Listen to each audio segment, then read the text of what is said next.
திமுக தலைவரான ஸ்டாலினின் மருமகன் சபரீசன் தலைமையில் பெண் எனப்படும் பாப்புலர் எம்பவர்மென்ட் நெட்வொர்க் என்ற நிறுவனத்தை தொடங்கினார். ஆரம்பத்தில் மீடியா ஒருங்கிணைப்பு பணிகளை செய்த அந்த நிறுவனம் மெல்ல மெல்ல திமுகவிற்குள் ஊடுருவியது.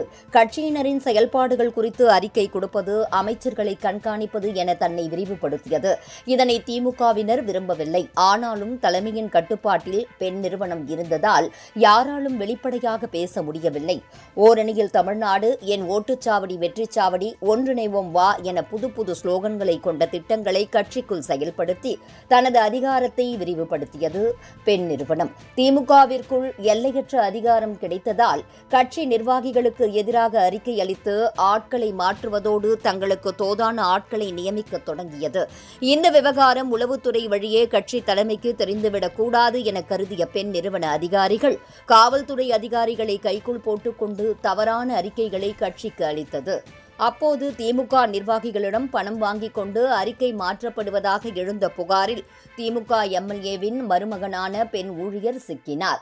எனினும் வெல்வோம் 200 என்ற பெண் நிறுவன அறிக்கையை ஸ்டாலின் முழுமையாக நம்பினார். அதே நேரம் பெண் நிறுவனத்தின் செயல்பாடுகள் திமுக இளைஞரணி செயலர் உதயநிதிக்கு ஆரம்பத்தில் இருந்தே பிடிக்கவில்லை. இதனால் துணை முதல்வராக தாம் வசித்து வந்த குறிஞ்சி இல்லத்திற்கு பெண் நிறுவன ஆட்களை அனுமதிக்கவில்லை. அந்நிறுவனத்தின் அறிவுரையையும் உதயநிதி கேட்கவில்லை. சட்டசபை தேர்தலுக்கான வேட்பாளர் தேர்வை கவனித்து வந்தவர் பெண் இயக்குனர் மணிகண்டன். அந்த நிறுவனத்துக்கு அடிபணிந்து கவனிப்புகளை செய்தவர்கள் சட்டசபை தேர்தலில் வேட்பாளராக்கப்பட்டனர். தேர்தல் முடிவில் பெண் பரிந்துரைக்க வேட்பாளர்களில் 95% பேர் தோல்வியை தழுவினர். குறிப்பாக 60,000 ஓட்டுகள் வித்தியாசத்தில் ஸ்டாலின் வெற்றி பெற்றார் என்றது பெண். ஆனால் 8,795 ஓட்டுகள் வித்தியாசத்தில் தோல்வியடைந்தார்.